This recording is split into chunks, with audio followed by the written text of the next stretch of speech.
I'm not trying to change the world, but you know, when I see a smile up there in the favela or down there in Cambodia, in a way I feel like I achieved my goal.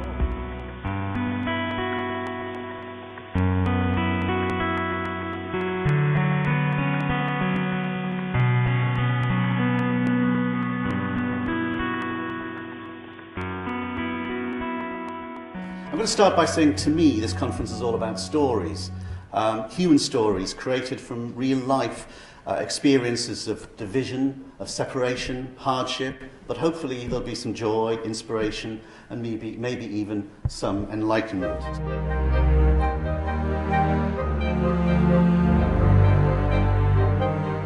As originally designed, this was not a defensive frontier, this was a border control, because it's 80 Roman miles long, and it had a fortified gate at every mile.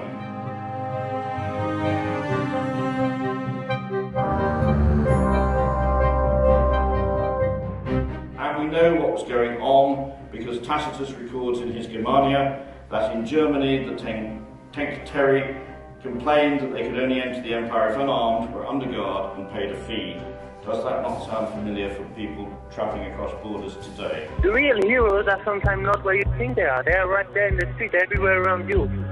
In the Middle East, I realized that it was the first time I confronted my work to people who didn't have museums around them.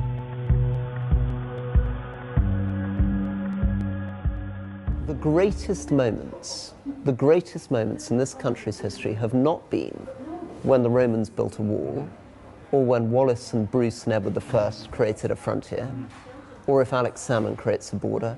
Our greatest moments have been when we've reached across the border. Populations are trapped by a border, by a no man's zone, a no man's land zone. We can't drive anything in, so the only access is by sea. And we're a little organisation with a ferry who we get from Malta and equip as a floating hospital to go in to evacuate patients.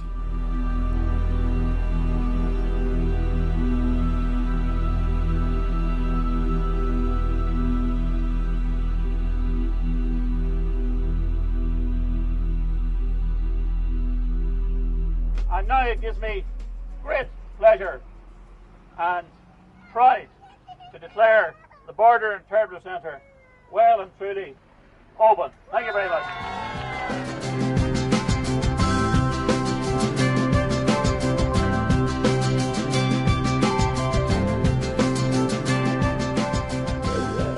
I really appreciate my parents' openness about the border.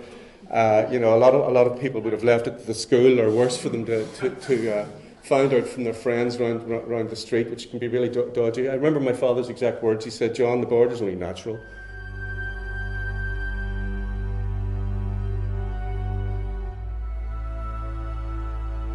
And I decided to choose memories which could be interesting for you, because I have asked every cyclist about his memories and about his opinion about the two German countries and about the Berlin Wall or about the border.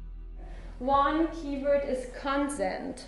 I think even in a totalitarian system there must be a small base of consent.